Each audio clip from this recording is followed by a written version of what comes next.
Hello there people of the internet, and welcome back to another Nerd Central video. In today's video we are going to be taking a look at The Claws of Axos, my first classic series review.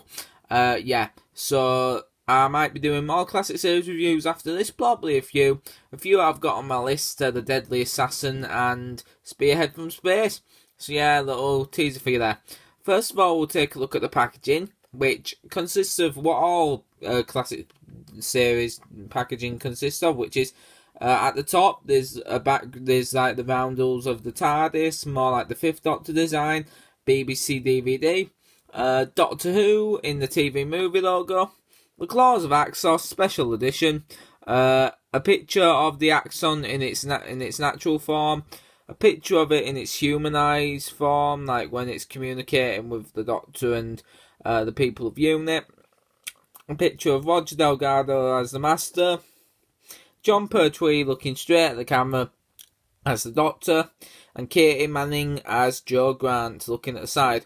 And it says 2-disc set, PG, DVD, video, the John Pertwee years 1970 to 74. A picture of John Pertwee, and then this like yellow design from the Axon ship on the back of the cover. Then it says BBC Video, illegal garbage, Doctor Who, picture of John Pertwee, The Claws of Axos, BBC, and a logo of one of the companies that made it. Then there's a few screenshots from the episode, which is an axon, the Doctor stepping out of the TARDIS at the end, the Brigadier, and the 3 axons in human form. Then it says Doctor Who, starring John Pertwee, The Claws of Axos, special edition, by Bob Baker and David Martin. A little synopsis, all the special features, the original air dates, who it's directed by, who the incidental music's by, and legal information. So yeah, that's enough of the packaging. Now we'll take a look at what my thoughts are on the story itself. Right, so what are my thoughts on The Claws of Axos itself? Well, I think this story is a fantastic story. Another good story from the classics. Brilliant Pertwee story. I've got a few notes here telling you what I like about it and what I don't like. So yeah, now we'll get on to them now. I love all the performances in this story. Some particular highlights being John Pertwee as the Doctor, who's always fantastic with a serious yet slightly playful edge. It's very authoritative in this. But is a pleasure to watch as always. Then there's Roger Delgado as the Master, a brilliant Master. My first time experiencing him in a full episode. I love how he switches sides between like the Axons and UNIT, all to his own benefit, and I just love the scenes with him and the Doctor. John Pertwee and Roger Delgado play so well off each other, and you can sort of see that they used to be friends. But the Master wants to kill him. But at the end, when the Doctor gives him the offer of we could leave together, and you can see the Master's like thinking about it, which is cool. Then there's Katie Manning as Jo Grant, who gives another brilliant performance. My first time watching her again. Excuse me. Love the performance of her. I think it's good how she like thinks for herself in this. Yet she's still a companion. She still ask the Doctor about stuff, but she can rely on herself, and that's cool. FB Stewart, what's his name, Nicholas Courtney is Brigadier, is also awesome. Gives his normal authoritative, commanding like voice, but it's sort of like you can tell he gets on with the Doctor, but you can tell that the Doctor in this story is getting sick of being on Earth, which is another cool aspect. Then the people who played the Autons are brilliant. No, not the Autons. The Axons are brilliant as well.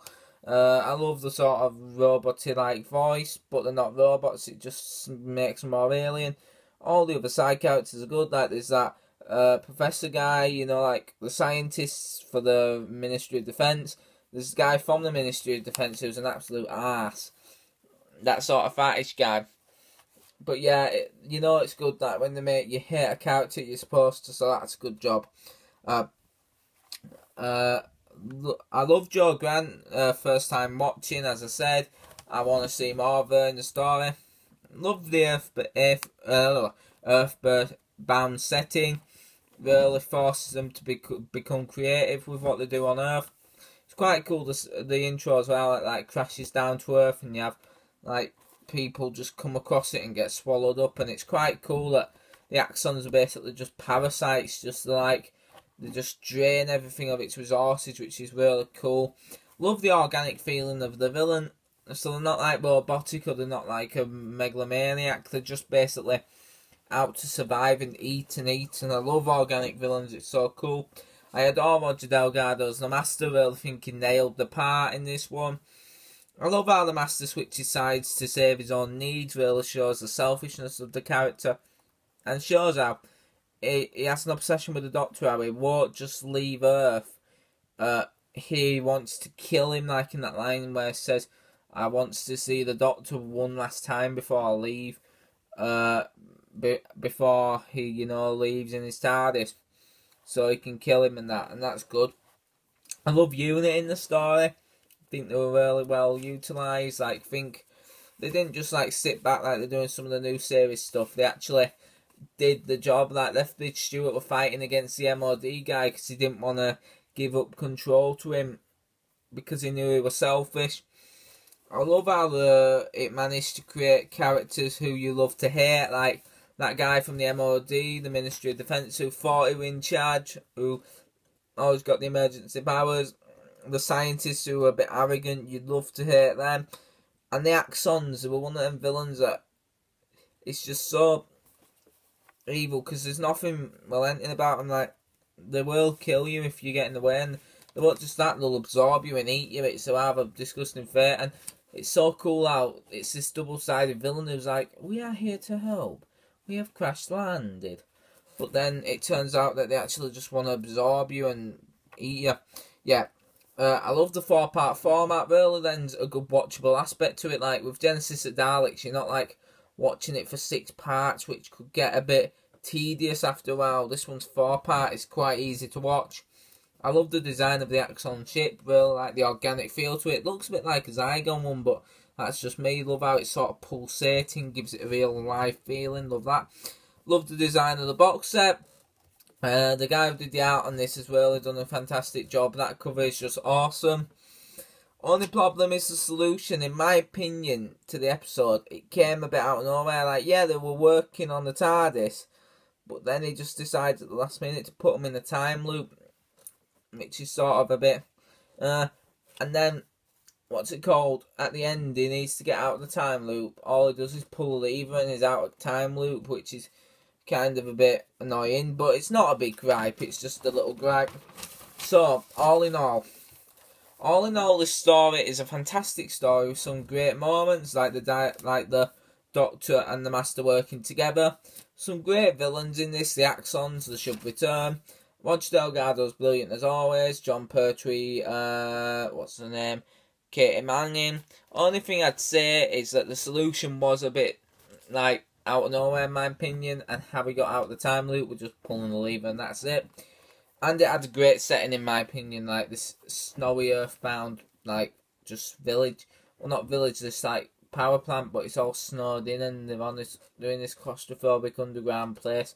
Quite good. So yeah, all in all, I would rate this an 8 out of 10. Thank you for watching my review of The Claws of Axos. There shall be more classic series episodes coming in the next few weeks when I get round to reviewing them. Thank you for watching. Comment, rate and subscribe. Tell me what your thoughts are on the episode below. Also, if you want to get exclusive updates on what videos are coming next, visit my Facebook and Twitter feeds. I might be doing a poll in my Facebook feed, in my Facebook group, asking about what story do you actually want reviewing out of a few. So take a look at that. My Twitter just to see what I'm up to. And yeah, thank you for watching this video. As always, I'll see you next time. Goodbye.